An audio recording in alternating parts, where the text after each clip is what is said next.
Item ಯಾವುದೇ ಇರಲಿ try ಮಾಡಿ ಆಚಿ ಚಿಕನ್ ಮಸಾಲಾ.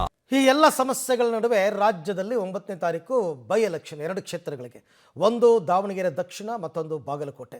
2 ಕ್ಷೇತ್ರಗಳಲ್ಲಿ ರಂಗೇರಿದೆ ಚುನಾವಣಾ ಪ್ರಚಾರ. ಬಾಗಲಕೋಟೆ ಉಪಚುನಾವಣೆ ಕಣ ರಂಗೇರಿದೆ.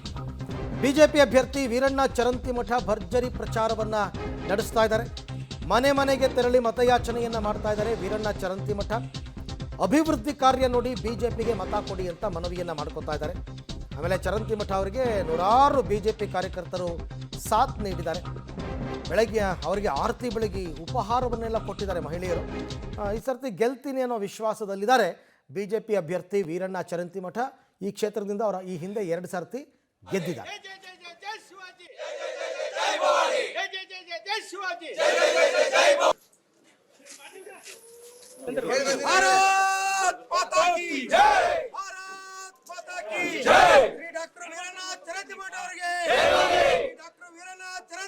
ಪಕ್ಷಕ್ಕೆ ಬಿಜೆಪಿಗೆ ಡಾಕ್ಟರ್ ವೀರಣ್ಣ ಚರಂತಿಮಠ ಅವರಿಗೆ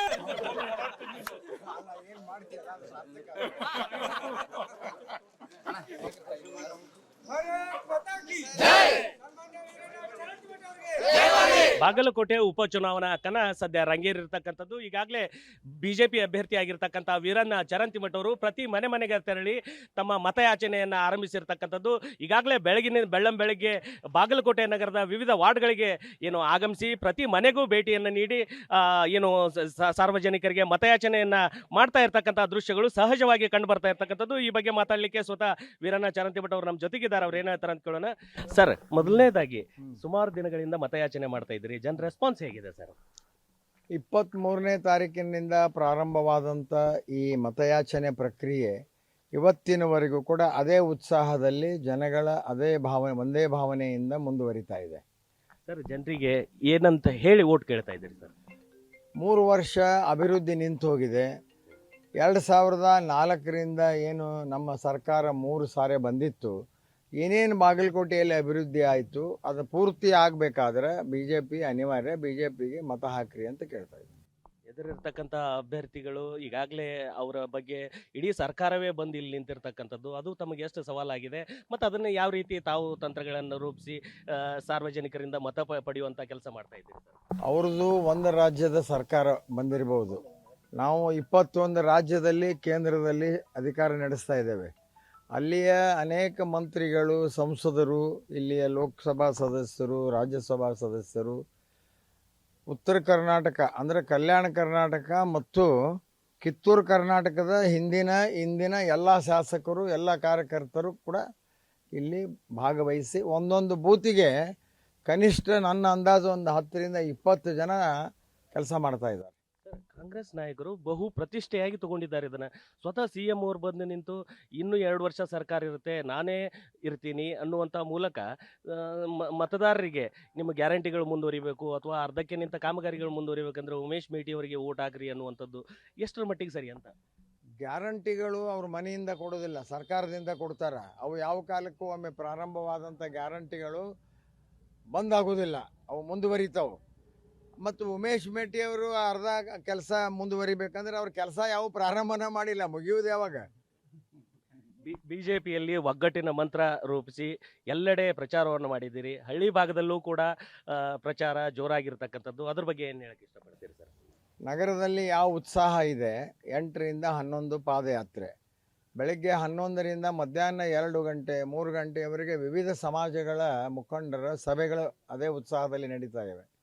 ಸಾಯಂಕಾಲ 5 ಗಂಟೆಯಿಂದ ರಾತ್ರಿ 9 ಗಂಟೆಯವರೆಗೂ ಕೂಡ ಗ್ರಾಮೀಣ ಭಾಗದಲ್ಲಿ ಇದೇ ಉತ್ಸಾಹದಿಂದ ಪ್ರಚಾರ ನಡೀತಾ ಇದೆ.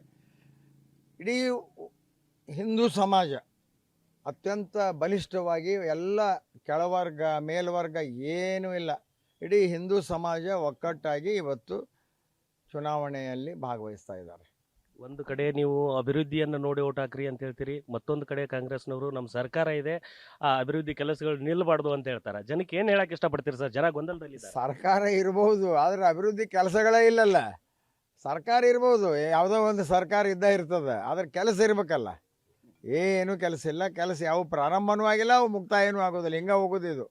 ಈ ಅಭ್ಯರ್ಥಿಯ ನಿಮ್ಮ ಅಪೋನೆಂಟ್ ಅಭ್ಯರ್ಥಿಯ ವಿರುದ್ಧ ಗೆಲುವು ಸಾಧಿಸ್ತೀನಿ ಅನ್ನೋ ವಿಶ್ವಾಸ ಅಥವಾ ಯಾವ ಕಾರಣಕ್ಕಾಗಿ ಸಾಧಿಸಬಹುದು ಅನ್ನೋ ಅನಿಸ್ತೈತೆ? ನಾವು ಮಾಡಿದ ಅಭಿವೃದ್ಧಿ, ನಮ್ಮ ಪಕ್ಷದ ಒಂದು ನರೇಂದ್ರ ಮೋದಿ ಅವರ ಸಾಧನೆ, ಅನೇಕ ರಾಜ್ಯಗಳಲ್ಲಿ ನಾವು ಮಾಡ್ತಾ ಇರುವಂಥ ಕೆಲಸ ಕಾರ್ಯಗಳು, ರಾಷ್ಟ್ರೀಯ ಪಕ್ಷ ನಮ್ಮದು.